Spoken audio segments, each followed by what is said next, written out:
அனைத்து உறவுகளுக்கும் வணக்கம்.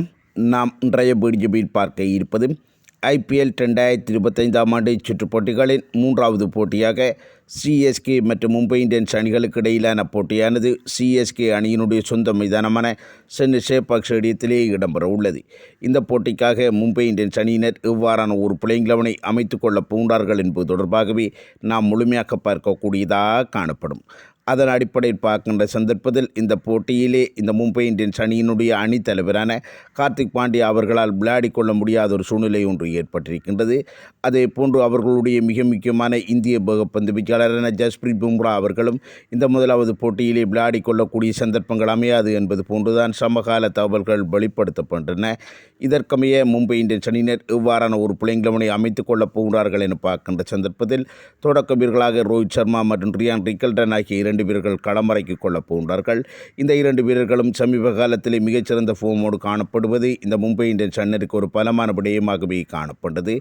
அதனை அடுத்து பார்க்கின்ற சந்தர்ப்பத்தில் 3ஆம் இலக்க வீரராக திலக் வர்மா, 4ஆம் இலக்க வீரராக சூரியகுமார் யாதவ் என தரமான ஃபோமிலே காணப்பட்ட இரண்டு வீரர்களும் களமிறக்கிக் கொள்ளப்படுவதுதான் இந்த மும்பை இந்தியன்ஸ் அணியினுடைய மிக முக்கியமான ஒரு பலமாக காணப்பட்டது. அதனை அடுத்து 5ஆம் இலக்க வீரராக பில் ஜாக், 6ஆம் இலக்க வீரராக நாமந்திர் ஆகிய இரண்டு வீரர்களையும் ஒருமித்ததாகவே களமிறக்கிக் கொள்ளப் போகிறார்கள்.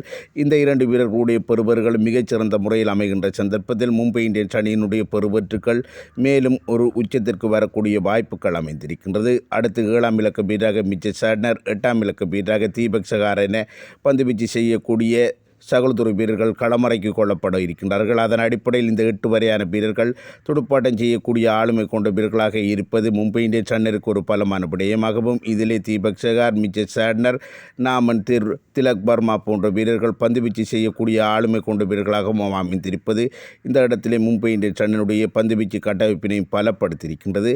அடுத்து 9ஆம் இலக்க வீரராக ட்ரெண்ட் போல்ட், வெளிநாட்டு பகுப்பந்து வீச்சாளர் என்கின்ற முறைமையிலும் இந்திய பகுப்பந்து வீச்சாளர் என்கின்ற முறைமையில் அர்ஜுன் டெண்டுல்கர் அவர்கள் 10ஆவது இடத்திலும், அதனை அடுத்து 11ஆம் இலக்க வீரராக வெளிநாட்டு சுழற்பந்து வீச்சாளரான முஜிபுர் ரஹ்மான் அவர்களும் களமிறங்கிக் கொள்ளப் போகிறார்கள். அதன் அடிப்படையில் பார்க்கின்ற சந்தர்ப்பத்தில் கார்த்திக் பாண்டியா, ஜஸ்பிரீத் பும்ரா ஆகிய இரண்டு பேர் இல்லாத இடத்தில் கூட இந்த மும்பை இந்தியன்ஸ் அணியினுடைய பிளேயிங் 11ஆனது என்னை பொறுத்தவரையில் பலமாகவே அமைந்திருக்கின்றது என்பதுதான் எனது கண்ணமாக காணப்பட்டது. இது தொடர்பான தங்களுடைய கருத்துக்களை கமெண்ட் செக்ஷனில் தெரிவித்துக் கொள்ளுங்கள். மற்றபடி வீடியோக்கு லைக் பண்ணுங்க, கமெண்ட் பண்ணுங்கள். நன்றி, வணக்கம்.